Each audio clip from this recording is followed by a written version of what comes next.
Muy buenas tardes, me da gusto saludarlos desde la ciudad de Morelia.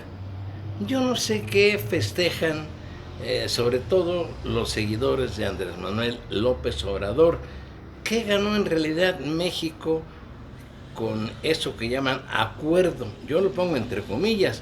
Yo más bien creo que allí estuvieron Marcelo Ebrard y el grupo que llevaba de representantes de México para hacer una serie de ofrecimientos para satisfacer la voracidad política del señor Donald Trump.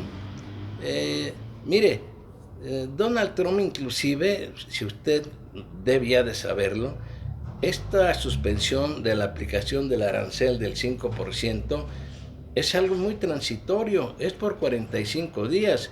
Y si en 45 días eh, él no ve satisfechas sus exigencias e imposiciones al gobierno de López Obrador, va a aplicar el arancel.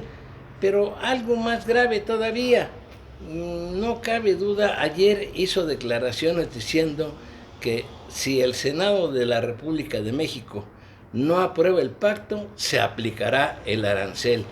Bueno, yo no sé qué se festeja, qué celebramos. No puede ser posible que el gobierno de México o los mexicanos sigamos sometidos a los caprichos del imperialismo norteamericano, en este caso representados por un sujeto desquiciado, que lo que él quiere es utilizar a México para sus fines electorales. Él ya no necesita construir ni levantar un muro. El muro lo va a levantar nuestro país, pero lo va a levantar un muro con seres humanos. Me explico. Dentro de las obligaciones que le impuso el gobierno de Trump a México fue que se estableciera y se reforzara un cinturón de seguridad que ya existe para que no pasara ningún sujeto, ningún migrante proveniente de Honduras, de El Salvador, de Nicaragua, de Guatemala, sobre todo Nicaragua no está en la misma situación en cuanto a corrientes migratorias hacia México. Hay nicaragüenses, pero es Honduras, El Salvador y Guatemala. De las garantías que tuvo que otorgar el gobierno mexicano, doblegándose ante los caprichos del señor Trump, fue eso, impedir a como dé lugar el paso de más migrantes. ¿Y cómo lo van a impedir? Pues con el uso de la fuerza pública. Es decir, primero nos hicieron un cuento muy bonito de que la Guardia Nacional va a servir fundamentalmente para la protección de la vida, de la integridad corporal, del patrimonio, de los derechos de los mexicanos, para combatir y prevenir el delito. No, pues ahora yo no sé cuántos miles, porque yo no creo nunca en los boletines oficiales. ¿Para qué va a servir la Guardia Nacional? ¿Para cuidarnos? Por favor. Va a ser para cuidar los intereses electorales de este sujeto energúmeno, habitante de la Casa Blanca. Él logró imponer a través de sus representantes, no sé, Mike Pompeo, no sé quiénes más estuvieron, impusieron lo que se les pegó la gana y pende la espada sobre México. Son 45 días que les da de plazo para que se cumplan los llamados acuerdos. Algo que es más grave todavía es que no sabemos qué acuerdos entre comillas hubo, porque yo más bien lo veo como imposiciones. Eso de que si el Senado no aprueba el pacto, va a aplicar los aranceles. Y como ya encontró a su puerquito, ya encontró la debilidad de un gobierno, el temor, el pavor que le tienen, pues va a utilizar a México cada vez que se le pegue la gana para lanzar amenazas, y las va a seguir haciendo cada vez que se le pegue la gana. Algo que yo quería comentar desde el otro día, porque pues uno tiene que estar pendiente de lo que ha sido la historia de México. Yo no entiendo por qué el presidente López Obrador no abre más o no tiende más puentes políticos con otros países. Existen, más, si es que ya existen las embajadas, sí, las embajadas existen, pero ¿por qué no acude a la reunión de Osaka para que pudiera dialogar directamente pues con los mandatarios que van a asistir? Yo pues me acuerdo de la época de López Mateos. Él viajó no solo a Washington, viajó a Francia, viajó a Japón, viajó a China, viajó a la India, viajó a muchos países. México estamos solos. Yo no sé por qué ese temor de establecer, solo que Estados Unidos le haya prohibido al señor López Obrador que acuda a esas reuniones. Eh, López Obrador, jefe de Estado y jefe de gobierno, yo creo que hasta por interés personal debería de acudir a esas reuniones. ¿Para qué? Pues para establecer relaciones, para hablar con ellos, que México no estuviera tan desprotegidos, reunirse allá con los representantes o con el propio el presidente de Rusia, Putin, el presidente de China, del Japón, de la India, que es un país que ha cobrado un gran desarrollo. No lo hace. ¿Por qué? ¿Quién sabe? No es lo mismo que vaya un secretario de Relaciones Exteriores como Marcelo Ebrard, que podrá estar muy calificado en el manejo del inglés, en el manejo de relaciones diplomáticas, pero no es lo mismo a que acuda un jefe de Estado, un jefe de gobierno de nuestro país. Para mí sería sumamente importante que eso se diera, que el señor López Obrador acudiera a todas esas reuniones, repito, se lo hayan prohibido. ¿Para qué? Pues para establecer nexos directos. Yo entiendo y me imagino que López Obrador no habla inglés. No importa, hay intérpretes. Ahí está su secretario de Relaciones Exteriores, al que le tiene mucha confianza. Pero yo creo que López Obrador debería de acudir a esas reuniones internacionales que dicen no sirven para nada. Bueno, perfecto, lo acepto, pero sí le servirían a un jefe de Estado para que nuestro país no estuviera tan solo. Y pongo como ejemplo el caso de Venezuela. Venezuela no está desprotegido. ¿Por qué? Porque tiene relaciones Maduro con China, tiene relaciones con Rusia, con otros países que están en un momento dispuestos a defenderlos comercial y militarmente. México, ¿con quién? ¿Con quién? Yo vuelvo a recordar, México fue líder en América Latina. México era, la voz de México resonaba no solo aquí, sino en todo el mundo. Era un país respetado. Sí había intereses muy fuertes del el poder de Washington, de los halcones de Washington, pero no como ahora se está dando. Yo le insisto, y a mí me agradaría, lo vería con muy buen gusto y lo felicitaría a López Obrador si acude a la reunión de Osaka o a las reuniones internacionales y platicar directamente con los jefes de Estado de esos países. Pero no, él creo que no tiene el menor interés en salir. Y yo no sé qué festejan los integrantes de Morena.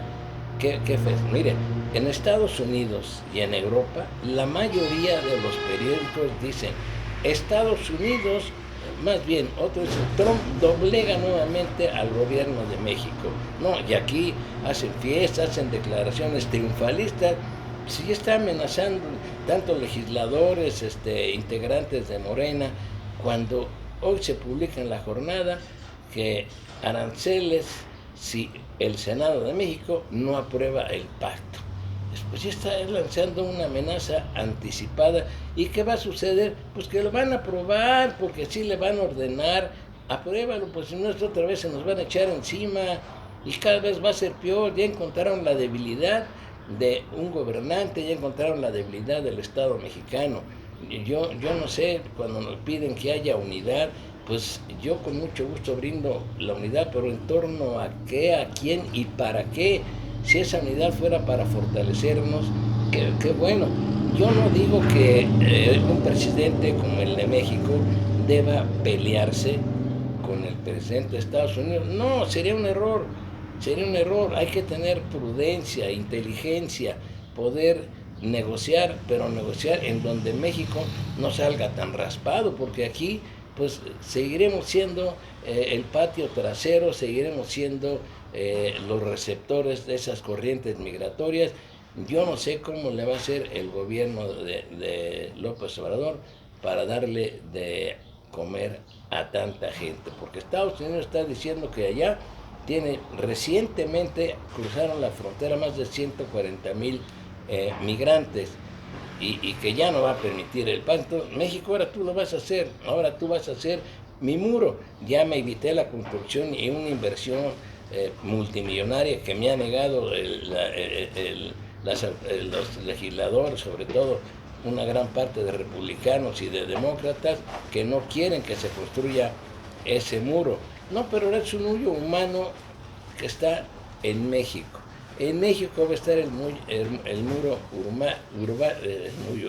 urbano, el muro de contención para impedir el paso de más migrantes. ¿Y cómo lo van a impedir? Pues si hace falta la represión, lo van a hacer. Así es que yo no tengo nada que festejar, ni nada que reconocerle a este gobierno de haber defendido la dignidad. ¿Cuál dignidad si nos vapulean? No sé cómo se llaman esos costales que se utilizan en los gimnasios, como hace años conocí los baños Jordán, los baños Avenida en México, donde los boxeadores se entrenaban ahí. No era la pera, era uno como costal, tras. Pues así están utilizando a México en este momento el señor Trump, y desde hace muchos años, pero ahora es más claro por qué. Por los intereses electorales del señor Trump.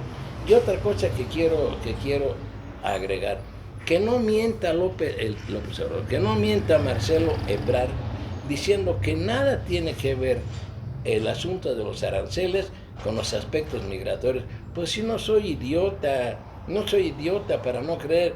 No es la presión que ejerció el gobierno de Estados Unidos de tener las corrientes migratorias a como diera lugar por elementos de las Fuerzas Armadas Federales de nuestro país, a cambio de una prórroga.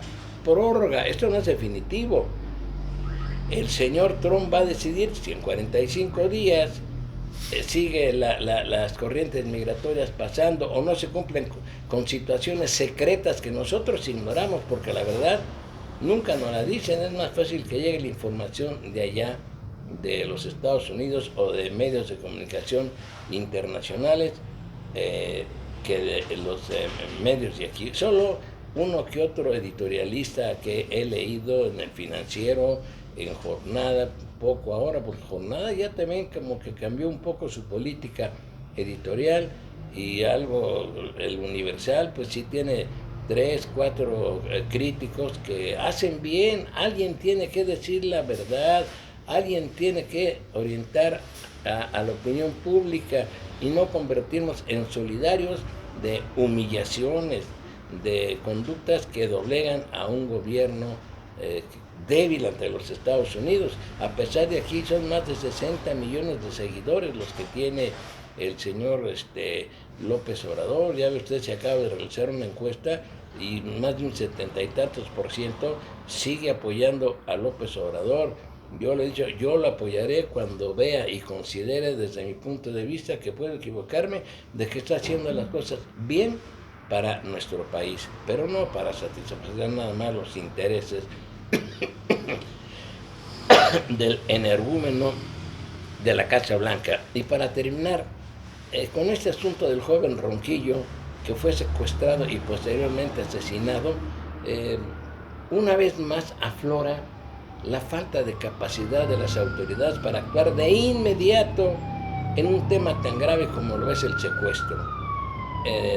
Yo sé que, por ejemplo, el gobierno de la Ciudad de México ya desintegró la unidad antisecuestros, el gobierno federal también. Pero aquí en Michoacán no estamos tan bien.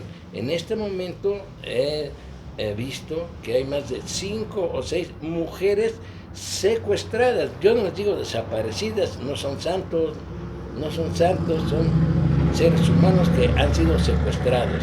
La última, una mujercita de 23 años que, pues no quiero decir su nombre para que no me digan que la estoy exponiendo a que le pase algo. Ya tiene días de este asunto y no hay respuesta de las autoridades michoacanas.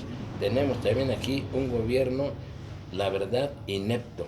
Una fiscalía que, pues yo no sé, poco le sirve al pueblo michoacano. Autoridades preventivas, pues quién sabe en dónde estén, y no se diga en Morelia. A ver, usted aquí donde yo vivo, que es una colonia sumamente poblada, con muchas calles, rara vez ve pasar una patrulla, rara vez.